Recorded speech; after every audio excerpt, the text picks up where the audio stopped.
Genesis 37. And Jacob dwelt in the land wherein his father was a stranger, in the land of Canaan. These are the generations of Jacob.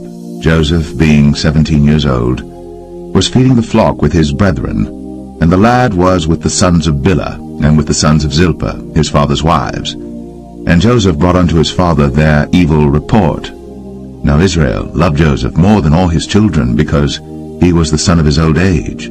And he made him a coat of many colors. And when his brethren saw that their father loved him more than all his brethren, they hated him, and could not speak peaceably unto him. And Joseph dreamed a dream, and he told it his brethren, and they hated him yet the more. And he said unto them, Hear, I pray you, this dream which I have dreamed. For behold, we were binding sheaves in the field, and lo, my sheaf arose, and also stood upright, and behold, your sheaves stood round about, and made obeisance to my sheaf.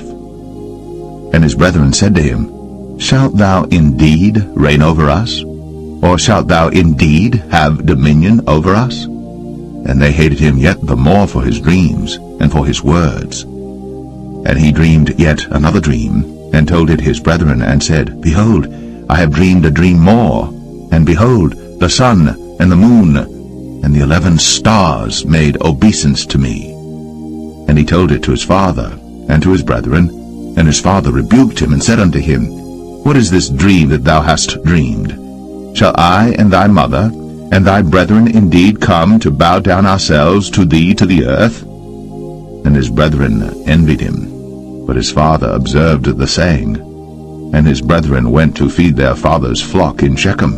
And Israel said unto Joseph, Do not thy brethren feed the flock in Shechem? Come, and I will send thee unto them. And he said to him, Here am I. And he said to him, Go, I pray thee, see whether it be well with thy brethren, and well with the flocks, and bring me word again. So he sent him out of the vale of Hebron, and he came to Shechem.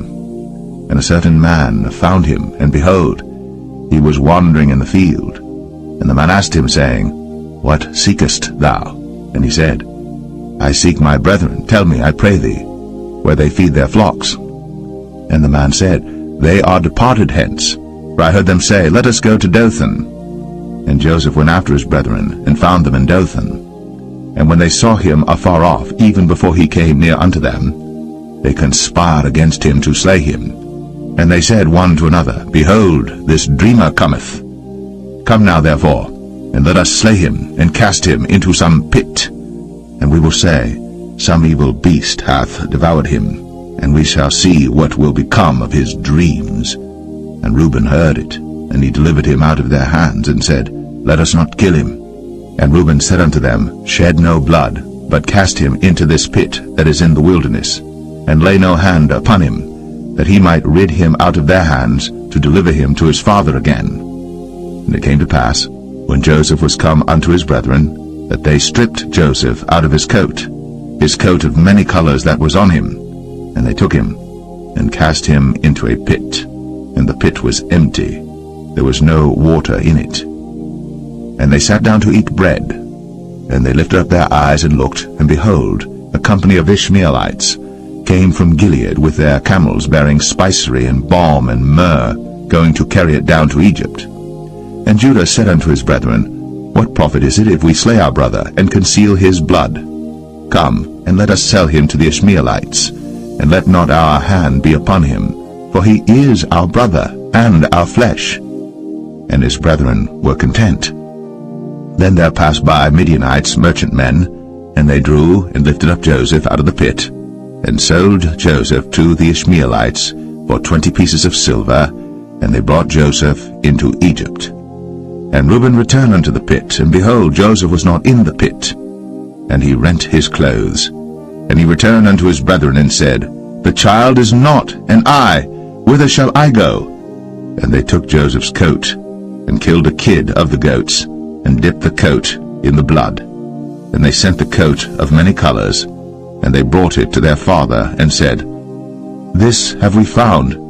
Know now whether it be thy son's coat or no. And he knew it, and said, It is my son's coat. An evil beast hath devoured him. Joseph is without doubt rent in pieces. And Jacob rent his clothes, and put sackcloth upon his loins, and mourned for his son many days. And all his sons and all his daughters rose up to comfort him. But he refused to be comforted, and he said, For I will go down into the grave unto my son mourning. Thus his father wept for him. And the Midianites sold him into Egypt unto Potiphar, an officer of Pharaoh's, and captain of the guard.